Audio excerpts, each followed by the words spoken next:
Welcome back to the Safety Pro Roundtable podcast. This is Stacy Godbold, and I am your host. And I am honored to talk to two really cool ladies from Husqvarna. They passionately and in an excited way share their story about a new program that they have at their organization and how they are better engaging their new employees. It's really interesting. Take a listen. Okay. All right, I'm here with Sandra. And what's your last name? McWha. McWha. Yes. And you work for Husqvarna. I do work for Husqvarna. Yes, Okay. been there 32 years.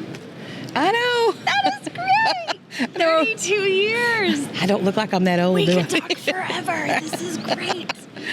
So you have so much knowledge. Yeah.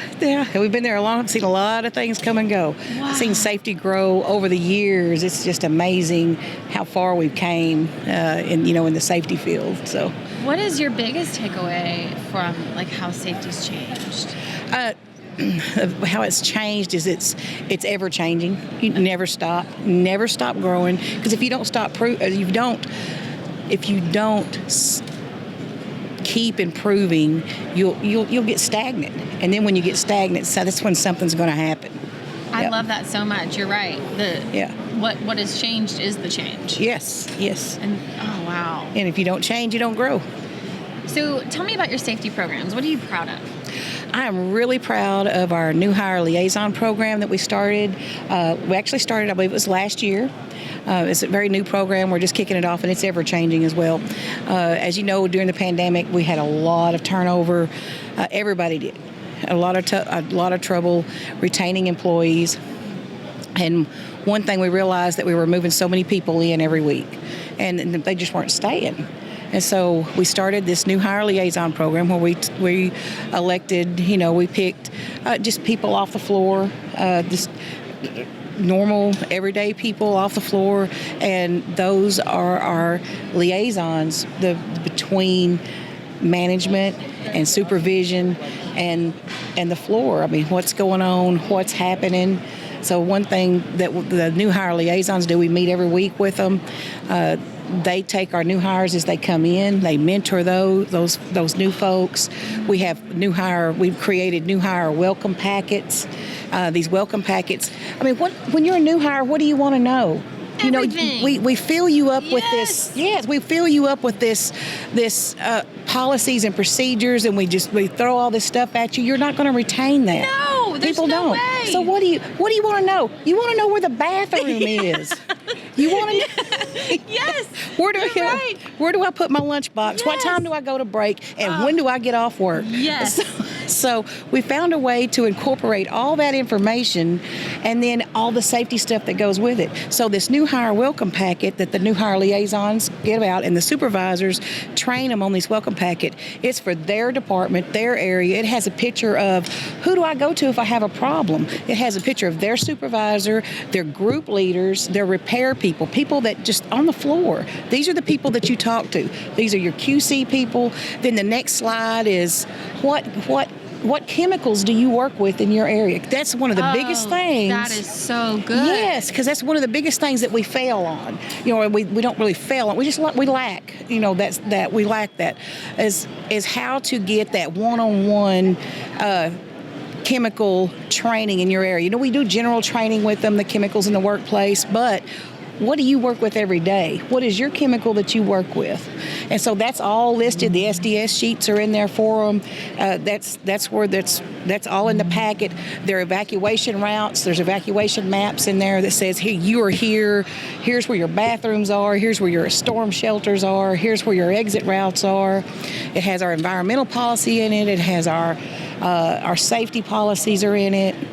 Quality policies are in it. Has their break schedules, that area's break schedule in it. I wish I had a sample to show you. Oh, it's okay. I'm going to get one from you for an email, and we'll just do a whole deal about it. Oh, that'd be great. So, is it one person that mentors one person? No. Matter of fact, Kristy, one of our new hire liaisons is here. I don't know where she's at. I think she went up to the room.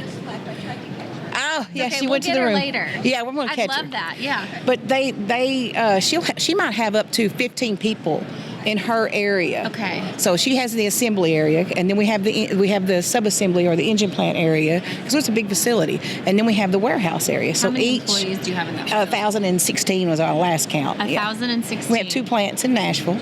Yeah. There's the molding operation, the Husqvarna plastics plant, Nashville, and then there's of course the assembly operations and the sub-assembly operation, and that's the number 1 Poland Drive location. Okay. So both those, but every department has their own new hire liaison, and so their job is to work. They do they help do the training. They check on their people every day. If they're missing, they're calling them. If they miss work, they're calling them to check on them. Say, hey, are you okay? Are you coming back in tomorrow? What can we do? And then each week, the production manager has Robert Oos. He's here today. He's with us. I think he went back up to the room real quick, but he's coming back. But he has weekly meetings, every 2 weeks we have a meeting with, we just pick out at random a couple of the new hires, and we check in with them. Hey, how's it going? What do you need? And then we've also started, it was just new hires, and then we've also just started trying to go ahead and do maybe 1 new hire and a seasoned employee. Okay. To see what the difference is. Wow. And did you get a chance to look at your standard work? Did you get a chance to look at the new hire packet? Did they go over it with you? And we've learned a lot by talking to the new hires and talking to the and the seasoned employees. We've learned, hey, we need new decal machines. Because they say, well, we tell these people, but they, it didn't go anywhere, and but it doesn't get to the right level. They talk among themselves, but they don't know who to talk to. And so this has really helped a lot. It's been fun. And it's changing. Like it's a lot of fun. Yeah, we change it. We just change it. It'll grow. So it's been a good thing. It's been a really good thing. So that's one of the best programs that I think we've implemented just this last year. Another really good program that we've been growing over the last couple of years is our near miss program. Ooh, tell me. So near misses, everybody knows what a near miss is. And we've kind of grown that a little bit. So we encourage everybody to turn in the near misses. Those do you have a goal for them? No, we don't have a goal. You just encourage them to. Yes, okay. yeah, we don't set a goal for near misses. I'm thinking that may not be a good thing. So, but we don't set it because you don't want it to be. You don't want them to just turn in anything. Sure. You want a true near miss or a true issue that you can fix. Probably one of the best near misses was it started out as one near miss where there's in one of the pack areas there was a slip hazard, and it was the just little punch outs on cardboard, and they thought, well, what am I going to do with all these cardboards? It's somebody almost slipped. But what it was we went back to the vendor of the cardboard. Well, their cutting die was messed up, so fix your cutting die, and they did. They fixed it at their at their expense. They were hey, with cutting die's bad, we're going to fix it, and it's going to eliminate those little punch outs that get all over the floor, because housekeeping is a big thing. If you're not a clean house, you're not a safe house. So that's a good thing. So anyway, I really, really like that. So as an EHS manager, how do you make this a priority? Because some people, I would assume, they're listening and they're going, oh my God, that feels like so much work. I have so much other stuff to do. There's a lot to do. But why is this a priority for you and your company? And it sounds like a lot of people, this is their priority. Because you want to a near miss and your stop observations or your safety observations, those should be leading indicators, not lagging indicators. So that's what you want. You want to look at what can I do, because when we do, don't get me wrong, we track our injury, we track first aids, we track everything 9 ways from Sunday. But that's the past. You want to predict the future. Yes. So it's good to track to see where you came from, but where are you going? And then if you're going in the wrong direction, plot you a different route. And let's see what you can do to change the route. We got to switch tracks. I love it. Yeah, so that's what we got to do. So that's good though. So the near miss program is, everybody turns those in. You can turn them in anonymously. You don't have to turn one in. We talk about them. We have a safety lead team that we talk about every month. That's my boss, Steve Harville, and his staff. We have a staff meeting every month where they do the safety lead team, and we go over the near misses, what happened, and we go over our leading indicators instead of the lagging indicators, so we can see where we're going. Wow. So you talk about them. Yes, we talk about them, and then there's really, really going on. Yeah, what's really going on, and then there's a database we key them all in, and then we assign action items, because you have to assign it. You treat a near miss just like it was an incident. Because it was almost an incident. So a near miss that you correct today could have been an incident that happens tomorrow. So that's how you look at it. And we track those to completion. If they're past due or overdue, I'm sending out emails that say, hey, you're late on this. You tell me where the fix is, and then we meet about it. Sometimes we have to have little subcommittees that'll meet about it's very cross-functional. There's so much I want to say, I can't even get it all out. So you can involve different departments. So sometimes a near miss may involve a lot of collaboration from several different departments, engineering, quality, and so you get all those guys together, and even though you've assigned one person the action item to close, it may take several departments meeting together to do it. So it's a good collaborative effort. We've had several near misses there's been really cross-functional teams that have worked together to solve them. We're on track. Stuff so seriously. Yeah, absolutely. I like how you look at it. This last year we turned in 70. I believe it was 73 near misses, and we're gonna, if we keep going the rate we're going, we're already halfway. I mean, we're already over halfway there.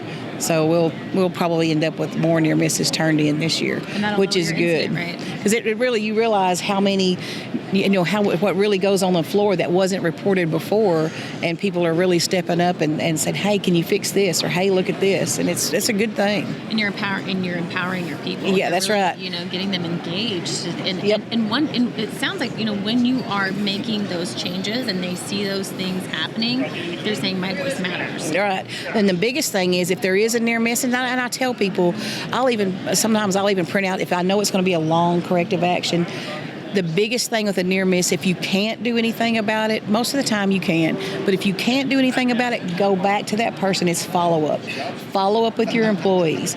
If people turn in a near miss, or if they turn in an issue to you and you don't go back to them, and that's when your people lose your trust in you. People don't think you're going to do anything. They don't trust you about it. So a big part of it is follow up. Have to follow up.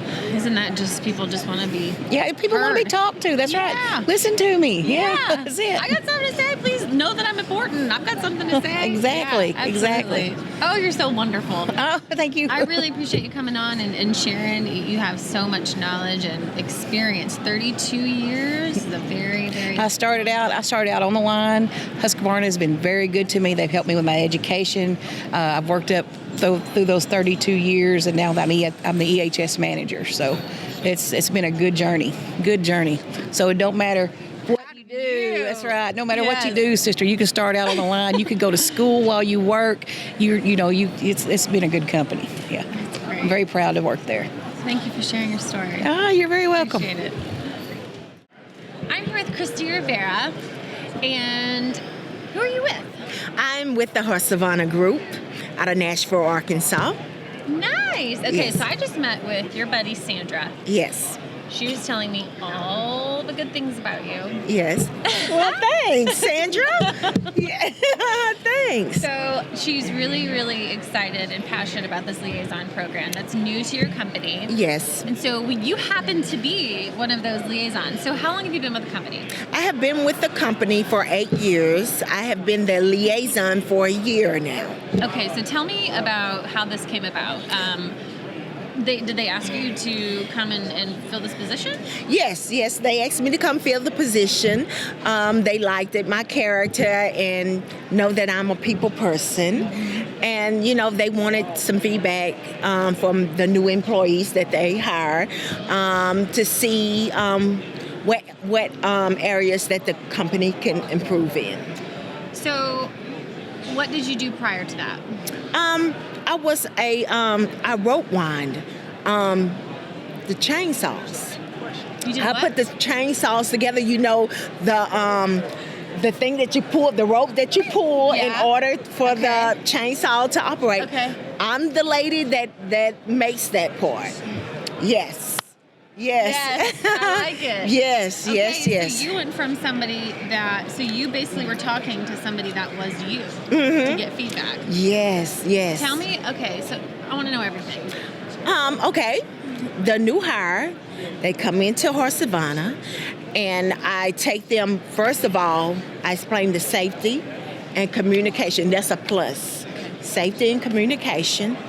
And then as they go through their orientation, I take them and I show them the plant all around, and then I show them the areas that they will be working at. So, and I turn them over to their supervisor.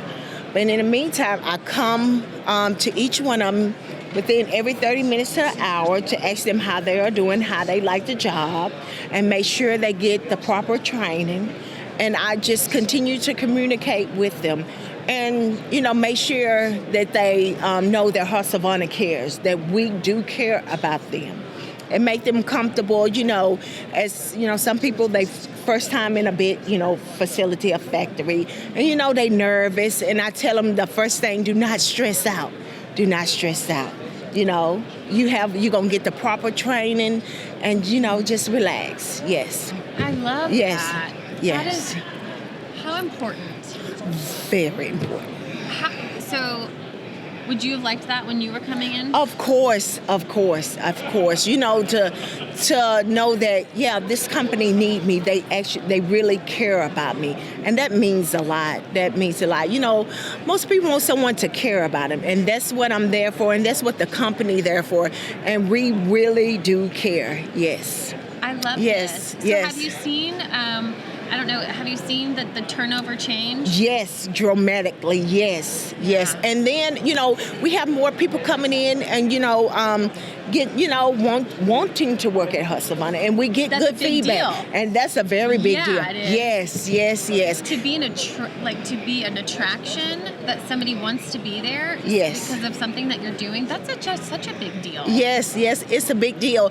And like I said, our turnover is very good. And we have some of the former employees say, "Oh, I wish we had Miss Kristy when I first started." Yes. Well, everybody wants to be heard. They just want to be. Thank you. Yeah. And like Sandra said, the basic information that somebody wants when they show up. Where's the bathroom? Yes. Where do I eat? Yes. What time do I go on break? Yes. And you're sitting there, you're learning your skill, and you're trying to figure out what in the world is going on. That is so overwhelming. Yes. So why do you think people would leave? Because you had high turnover. I mean, you could speculate, but why do you think people would leave jobs? It's why they will leave a job. It's about like I said from the start, they would like a company that really give a darn about them. They want someone to care. Look, I need this job, but I also want to know that I am needed. Yes. I am needed. And a lot of people quit because, they don't get the proper training. Mm-hmm. And, there's no communication. And those the main two. Sure. Yeah. If I leave, who's going to care? Yeah. I'm just here. Yes. But then if somebody cares about you and you're nurturing that person, they're like, I am rooted in this company. Yes, exactly. And the company do care. Life happens to all of us. And so when anyone that needs time off, or, hey, can I have this day? We call it a floating holiday. You get an 8-hour pay, just say, tell your supervisor, well, I need this day off. Okay. And, you can have that day off with no worries, We have just a lot of programs, people with summer, softball. Give the employees time to take off, with their kids, so it's no stress like I got to work or I got to miss my, kids play, but no, they give the employees enough room to, do that. So, yeah, it's like we really a big family, and everyone knows one another. There's no strangers. So, yeah. But the way Sandra said, there's a lot of people there. Yes. Like 1,000? Yes, from all over. Some people drive like an hour to get to Husqvarna. Yes. And some of my new hires say, well, yeah, it's worth it because I like my job. And Monday through Thursday, you cannot beat that. Yeah, Monday through Thursday, you cannot beat that. And you have Friday, Saturday, and Sunday. Come on. Yeah. So it's awesome. That's why I've been there so long. So yeah, I like what I'm doing. I love what I'm doing. Thank you. Yes. Thank you so much for You're welcome. hanging out. You guys you have some incredible programs over there. Yes. It's something to be very proud of. Yes. And also June is our safety month. Oh, we have so much awesome. We have a safety slogan. The employees, they turn in 3 safety slogans, and the winner will get it's like a grill, a tent, and a fire pit. Girl, you cannot beat that. Yes, and it's some more stuff we gonna give away. It's cupcake day, it's donut day, and the supervisors is gonna cook for their employees. So we have so much so much activities to go on. No one do not want to work at a job that's so boring. Right. All we do is just work and go work. No, we try to keep it going with different activities. Yes. Thank you so much for coming. You're welcome. Thank you. You're welcome. Thank you for joining us on the Safety Pro Roundtable. This podcast is brought to you by Sospes, bringing you the best EH software in the industry. If you're ready to learn more about how an EHS software can transform your safety program, your profits, and your entire company, head to www.sospes.com/podcast. That is www.sospes.com/podcast. We'll see you next time on the Safety Pro Roundtable.